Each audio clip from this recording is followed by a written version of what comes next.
Hi guys, welcome to social post. ఈరోజు మనతో స్టూడియోలో షేక్ అబ్దుల్ సలీం గారు ఉన్నారు, hotel management career expert. Hi sir. Hello, ఎలా ఉన్నారు సార్? నేను చాలా బాగున్నా, మీరు ఎలా ఉన్నారు? Fine sir. హోటల్ మేనేజ్మెంట్ని ఎందుకు చూజ్ చేసుకోవాలి, అండ్ ఇంకొకటి ఏంటంటే హోటల్ మేనేజ్మెంట్ అయిపోగానే మనకు క్విక్గా జాబ్ వచ్చే సోర్సెస్ ఉన్నాయా? ఎస్, హోటల్ మేనేజ్మెంట్ ఎందుకు చూస్ చేసుకోవాలి అంటే మనకు జనరల్గా ఎంపీసీ, బైపీసీ లేదా వేరే కోర్సు, డాక్టర్ అవ్వడము, వేరే ఇట్లాంటి మనకు ఇంట్రెస్ట్ లేదు. నాకు మ్యాథమెటిక్స్ రాదు, సైన్స్ మీద ఇంట్రెస్ట్ లేదు, వేరే కోర్స్ చేద్దామన్నా నాకు పెద్దగా ఎగ్జైటింగ్గా లేదు. అట్లాంటప్పుడు హోటల్ మేనేజ్మెంట్ అనేది బెస్ట్ కోర్స్ అవుతుంది అనమాట. అది కాకుండా కొంతమందికి కుక్కరీ ఇంట్రెస్ట్ ఉంటుంది, లేదా కొంతమందికి క్లీన్లీనెస్ ఇంట్రెస్ట్ ఉండొచ్చు, కొంతమందికి ఫుడ్ సర్వీస్ ఇంట్రెస్ట్ ఉండొచ్చు. ఇట్లా వేరియస్ ఇంట్రెస్ట్ని బట్టి కూడా మనము హోటల్ మేనేజ్మెంట్ని చూస్ చేసుకోవచ్చు. అండ్ మనం చెప్పుకున్నట్టు దీంట్లో వేరియస్ ఆపర్చునిటీస్ ఉన్నాయి కాబట్టి, సో ఈ వేరే ఆపర్చునిటీస్లో కూడా మనకు వెళ్ళడానికి స్కోప్ ఉంది కాబట్టి చేయొచ్చు. అండ్ మోస్ట్ ఇంపార్టెంట్లీ ఇది చాలా ఈజీగా పాస్ అవ్వగలిగే కోర్స్ అనమాట. అంటే కంపారిటివ్లీ దీంట్లో బ్యాలెన్స్ షీట్ వేయాల్సిన అవసరం లేదు, మ్యాథ్స్ చేయాల్సిన అవసరం లేదు. ప్రాక్టికల్స్లో అయితే నేర్చుకుంటామో అవే రెసిపీస్ మనము ఎగ్జామ్స్లో రాయాల్సి ఉంటుంది, అండ్ ద ప్రొసీజర్స్ మనం అవే రాయాల్సి ఉంటుంది. సో పాస్ అవ్వడం చాలా ఈజీ. చాలామంది స్టూడెంట్స్కి ఏంటంటే ఎగ్జామ్ పాస్ అవ్వడమే పెద్ద కష్టమైన పని ఉంటుంది అనమాట. సో వాళ్ళకి ఇది చాలా సూటబుల్ ఉంటుంది. ప్యాషనెట్ పీపుల్కి కూడా సూటబులే, అండ్ కష్టపడే వాళ్ళకి కూడా సూటబులే అనమాట. సో డెఫినెట్లీ ఇది ఒక ఆల్టర్నేట్ కోర్స్ అని చెప్పచ్చు అనమాట. అంటే రెగ్యులర్కి భిన్నంగా ఆల్టర్నేట్ కోర్స్ అనమాట. ఎందుకంటే జనరల్గా మనం మాట్లాడుకున్నట్టు ఫిజికల్ వర్క్ కూడా ఉంటుంది, కానీ మనం రెప్యూటెడ్ హోటల్స్లోకి వెళ్ళినప్పుడు అక్కడ మనము వీకెండ్స్లో కానీ లేకపోతే మంత్లో కానీ యాన్యువల్లీ వీళ్ళు ఈవెంట్స్ కూడా కండక్ట్ చేస్తూ ఉంటారు అనమాట. ఈవెన్ ఎంప్లాయీస్ కోసం కూడా కొన్ని ఎంటర్టైన్మెంట్ ప్రోగ్రామ్స్ కూడా కండక్ట్ చేస్తూ ఉంటారు. అండ్ ఇవి కూడా చాలా ఎగ్జైటింగ్గా ఉంటాయి. అండ్ ఈవెన్ మనం సెలబ్రిటీస్ని కలవచ్చు, వాళ్ళతోటి మనము టైం స్పెండ్ చేసే అవకాశం కూడా ఈ ఫీల్డ్లో ఉందన్నమాట. ఎందుకంటే మనం ఈవెంట్ మేనేజ్మెంట్లోకి వెళ్ళినా సరే, లేదా ఒక 5 స్టార్ హోటల్లో మనం సర్వీస్ చేస్తున్నా సరే, ఇప్పుడు మన సెలబ్రిటీస్ ఎక్కడికైనా సరే హోటల్స్కే వస్తారు. సో వాళ్ళకి పర్సనల్గా మనము సర్వీస్ చేయొచ్చు, వాళ్ళతో ఇంటరాక్ట్ అవ్వచ్చు, టైం స్పెండ్ చేయొచ్చు. సో ఇవన్నీ ఎవరికైతే ఎగ్జైటెడ్ అనిపిస్తాయో వాళ్ళకి హోటల్ మేనేజ్మెంట్ అనేది బెస్ట్ కోర్స్ అనమాట. హోటల్ మేనేజ్మెంట్ అయిపోగానే జాబ్స్ వస్తాయా, లేకపోతే ఇంకా కష్టపడాల్సి ఉంటుందా? డెఫినెట్లీ అండి. అంటే ఈ కోర్సుకి ఉన్న బ్యూటీ ఏంటంటే డెఫినెట్లీ మీకు ఆపర్చునిటీస్ ఇమ్మీడియట్లీ అవైలబిలిటీ ఉంటుందన్నమాట. మీరు ఏ హోటల్కి వెళ్ళినా సరే మీకు వేకెన్సీస్ అనేవి కంపల్సరీ ఉంటాయి. ఓకే, ఎక్కువ నెంబర్లో లేకపోయినా కొన్ని అయితే కంపల్సరీ ఉంటాయి. అంటే అన్ని హోటల్స్లో ఉండకపోవచ్చు ఎక్కువ ఆపర్చునిటీస్, కొన్ని హోటల్స్లో ఆపర్చునిటీస్ ఉంటాయి, కొన్ని హోటల్స్లో ఎప్పుడూ ఉంటాయి. సో ఆల్వేస్ మనకు ఆపర్చునిటీస్ ఉన్నాయన్నమాట. మ్యాన్ పవర్ అనేది హోటల్కి డెఫినెట్లీ అవసరం. సో ఇమ్మీడియట్లీ మనకు ప్లేస్మెంట్ అనేది దొరుకుతుంది. ఇందులో ఎలాంటి ఎగ్జాజరేషన్ లేదు, 100% ఇది ట్రస్ట్ చేయొచ్చు. అండ్ ఇది ఓన్లీ కోర్స్ అయిపోయిన తర్వాతనే కాకుండా మీకు duration of the course part time jobs చేసుకోవచ్చు, అండ్ ఓజేటీ చేసుకోవచ్చు, లేదా ఎంటీ ప్రోగ్రామ్ కూడా వెళ్ళొచ్చు అనమాట. సో ఇవి కాకుండా నేను జాబే చేస్తాను అనుకుంటే ఫైనల్ ఇయర్లో క్యాంపస్ ప్లేస్మెంట్స్ ఉన్నప్పుడు మన కోర్స్ అయిపోయే ముందే మనకు ప్లేస్మెంట్ అనేది దొరికే ఛాన్సెస్ కూడా ఉంటాయి అన్నమాట. So it is completely genuine and true. Okay sir. Sir ఇప్పుడు చూసుకున్నట్టయితే ఓయో హోటల్స్లో చాలామంది ఇండివిజువల్గా కూడా వాళ్ళు బిల్డింగ్ కట్టేసుకొని ఓయో అని పేరు పెట్టుకొని చేస్తున్నారు. అవును. బట్ తీరా చూస్తే దాంట్లో మేనేజ్మెంట్ అనేది కరెక్ట్ ఉండట్లేదు. ఓకే. సో ఇప్పుడు హోటల్ మేనేజ్మెంట్ చేసిన వాళ్ళు కూడా ఓయో హోటల్స్లో ఉన్నారు, చెయ్యని వాళ్ళు కూడా ఉన్నారు. అవును. సో ఆ డిఫరెన్స్ అర్థం కావాలంటే ఏం చెప్తారు మీరు? డిఫరెన్స్ అర్థం కావాలంటే ఇదే అండి, మీకు లాంగ్ రన్లో ఇది డెఫినెట్లీ ఆ డిఫరెన్షియేషన్ అనేది తెలుస్తుంది.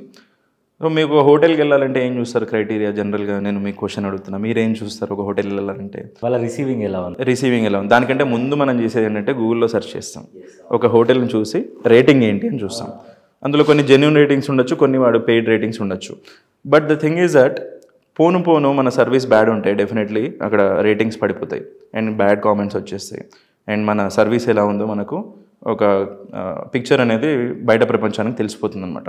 సో ఇది లాంగ్ రన్లో అనేది నడవదు. సో ఇక్కడ మెయిన్లీ హోటల్ మేనేజ్మెంట్లో చేయడానికి ఉన్న మోస్ట్ ఇంపార్టెంట్ థింగ్ ఏంటంటే, మీకు మేనేజ్మెంట్ చేస్తే ఫస్ట్ ఆఫ్ ఆల్ గెస్ట్ తోటి ఎలా బిహేవ్ చేయాలో తెలుస్తుంది, సర్వీస్ ఎలా చేయాలి, ఇవన్నీ మీరు వెల్ ట్రైన్డ్ ఉంటారనమాట. ఓకే, వీళ్ళు ఎవరైతే డబ్బులు ఉన్నాయి కాబట్టి బిల్డింగ్ కట్టుకొని ఎవరైతే సర్వీస్ చేస్తున్నారో వీళ్ళ దగ్గర అవి ఉండవు. ముందు ఒకప్పుడు గాంధీజీ చెప్పినట్టు కస్టమర్ ఈజ్ ఆర్ గాడ్ అనేది మెయింటైన్ అయ్యేది.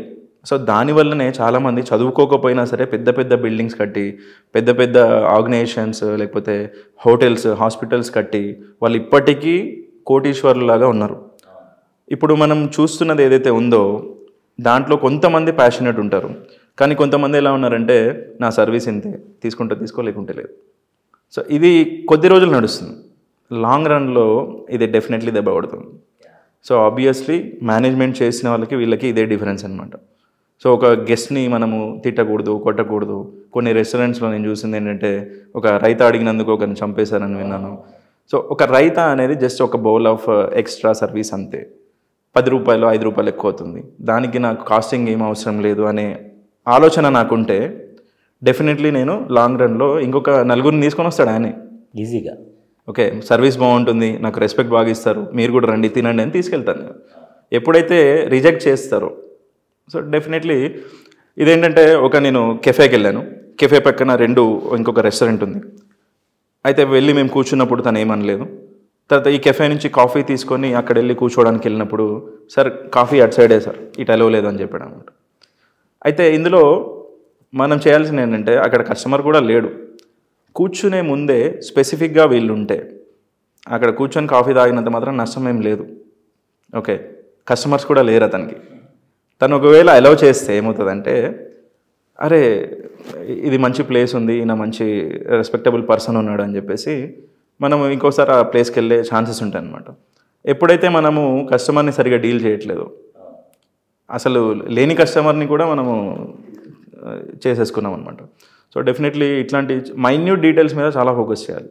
హోటల్ ఇండస్ట్రీలో మనం చాలామంది అనుకుంటాం గల్లీకి ఒక రెస్టారెంట్ వస్తుంది, గల్లీకి ఒక ఫుడ్ ఈటరీ అవుట్లెట్స్ వస్తున్నాయి, కానీ అందులో ఎన్ని సస్టైన్ అవుతున్నాయి, ఫ్యూచర్లో ఎన్ని నిలబడతాయని చాలా ఇంపార్టెంట్. ఓకే, ఫుడ్ బిజినెస్లో చాలా లాస్ కూడా ఉంటుంది అనమాట. ఎంత ప్రాఫిట్ ఉంటుందో అంత లాస్ కూడా ఉంటుంది. సో ఇది లాంగ్ టర్మ్లో రన్ అవ్వాలి అంటే డెఫినెట్లీ మనం మేనేజ్మెంట్ చేసి ఉండాలి. ఓకే, ఎవరైతే చదువు లేకుండా లేదా డబ్బుండి ఎవరైతే సర్వైవ్ అవుతున్నారో కొద్ది మందే సర్వైవ్ అవుతారు, వాళ్ళని చూసి మనం ప్రపంచమంతా ఇలానే ఉందనుకుంటే చాలా తప్పు.